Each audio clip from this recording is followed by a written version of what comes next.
Hey, what's going on? My name's Coach Lee Hopkins. My pronouns are he, him, his, and you're listening to the Patterns of Possibility podcast. This is a podcast dedicated to helping you replace harmful patterns with new possibilities. In each episode, we explore topics that inspire you to be yourself, live your truth, and make lasting friendships. In this episode, I'm going to talk about time and energy. We all have a limited amount. How do you know what deserves your time and your energy? Are you ready? Let's go.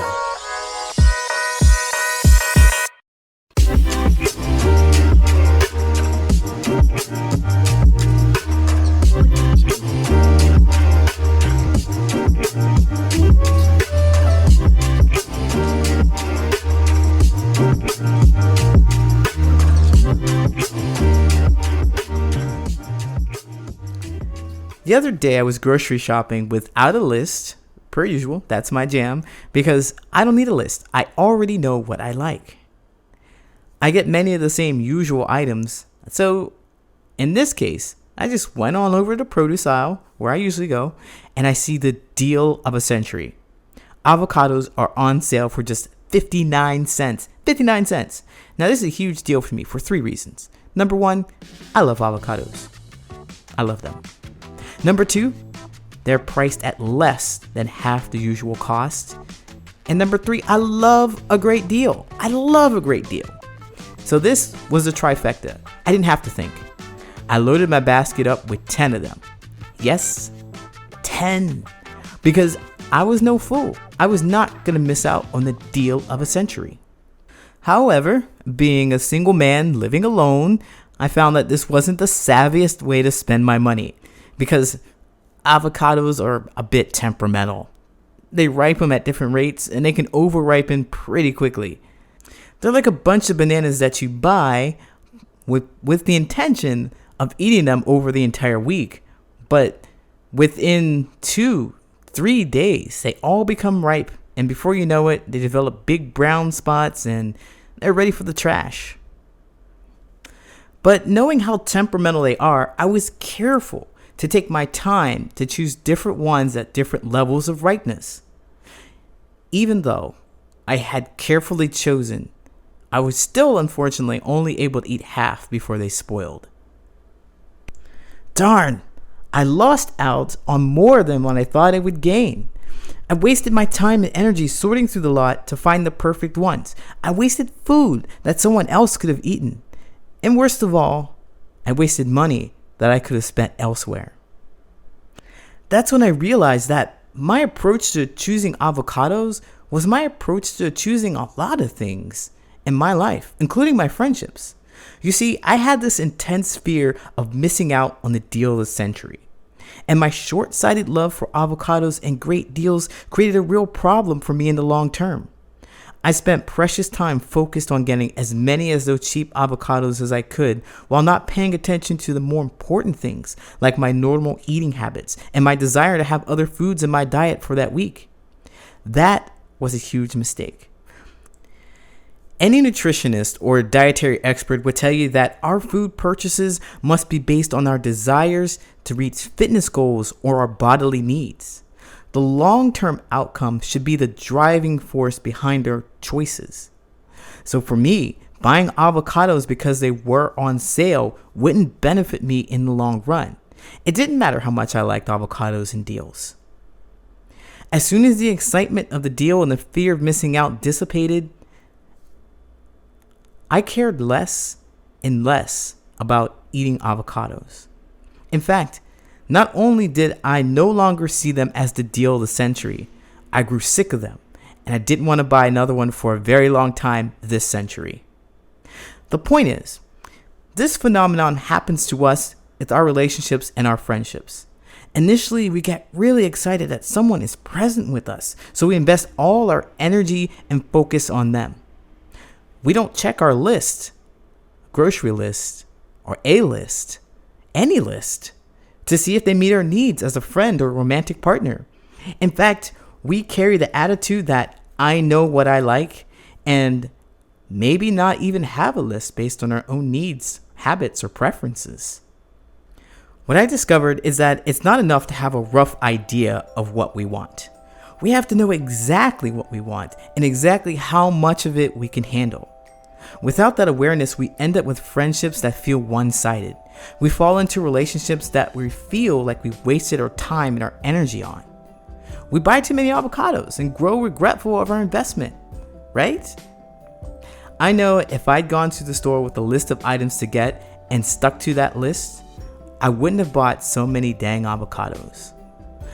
I would have gotten exactly what I wanted and exactly what I needed. I would have been much happier with my investment. When developing friendships and relationships, you must be that choosy. It is your time, it is your money, it is your life. Get exactly what you want. I want to encourage you to create your own unique and specific, quote, shopping list. We'll call this your core connections list. In my experience, I've found that if you have 3 attributes that are alike, 3 core attributes that are alike, that are similar, that you're looking for, you are going to make a better connection than if you don't have any. In your list, you're going to be looking for people who share a similar history, hobbies, and habits. Again, that's history, hobbies, and habits. A shared history could be a shared experience over being an LGBT person, which is something that I share with people. I look for that in connections with people. And hobbies, for me, it's board games. I love board games, so I can connect with people on that. And then habits. Well, if you're a person who gets up at 5 a.m. versus a person who gets up at 12 a.m., 12 p.m., whatever, a huge difference in time, you're going to have a different set of habits that you maintain throughout the day. So what you're looking for to make really nice connections when you're going shopping is for people who share a similar history, hobbies, and habits. If you need help with that, I have a 5-day challenge on my website. It'll help you create the list and go shopping. I'll be right back with the Answer Reddit friendship advice question. This episode's Reddit advice question is entitled, "Are there people out there whose lives don't revolve around drinking games, chugging, and blacking out?" First and foremost, sobriety is great and I love the idea of it, but I have no interest in being sober. The problem is, if I'm not sober around everyone around me, they seem to want me to get blackout drunk every time I drink. When I say I don't want to, I'm left out of games and people sort of get mad. I truthfully cannot find anyone who just drinks a little bit every now and then. It almost seems easier to go full sober because it saves me annoying conversations on why I don't drink that much until it'll help me find people who don't care if I'm sober. I'm in my 20s, by the way, so seemingly every 20-year-old is getting blacked out drunk. Are there people out there whose lives don't revolve around drinking games, chugging, and blacking out? That's a great question, because when I was 20 years old, I reflect on that experience and I was out there drinking too. I was at the age where it was just about legal and I was curious about it. I was interested in it and I wanted to hang out with other people. In college, that's what most people were doing. We're having our experiment with it. So running into people who drank a whole lot, I naturally drank a whole lot naturally, but I felt that I enjoyed it. And so I drank a whole lot. I was just having a good time. Didn't know my limit, all kinds of cool stuff like that I'm not promoting for anyone to do here on this podcast at all. Do not drink in excess. It's not good for you. But I'm reflecting on my experience and what that was like to kind of put the frame of mind of what it could feel like in the realm of peer pressure, do this thing or you can't have any friends.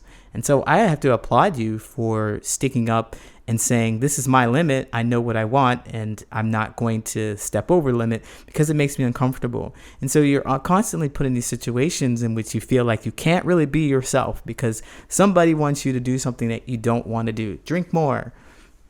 I'm going to annoy you until you drink more. This is so frustrating because you just want to hang out. It's understood.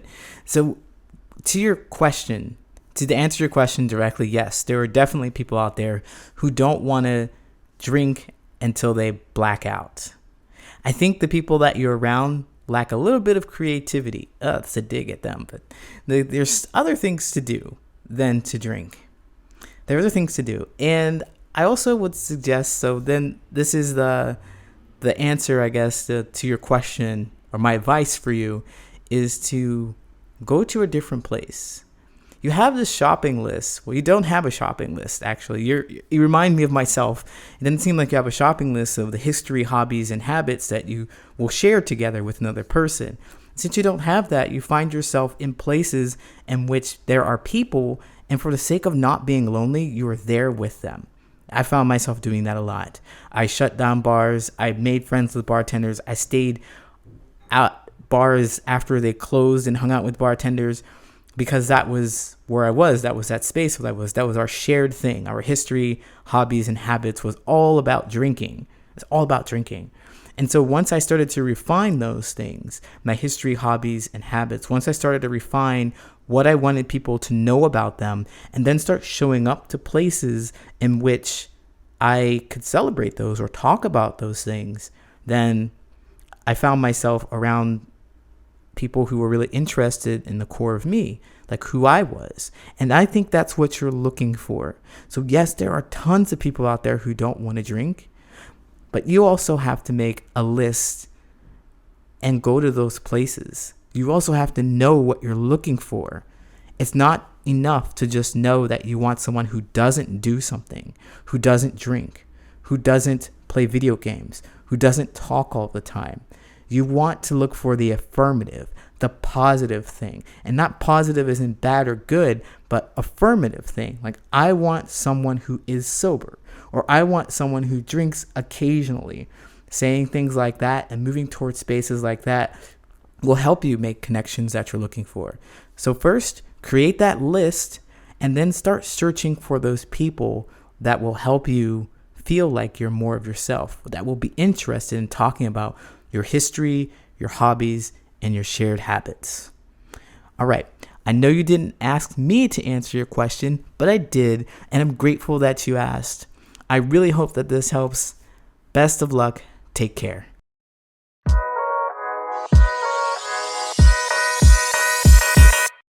My name is Coach Lee Hopkins, and you have been listening to the Patterns of Possibility podcast.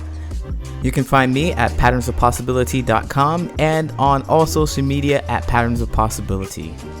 And as always, I want to encourage you to be yourself, live your truth, and there you'll make lasting friendships.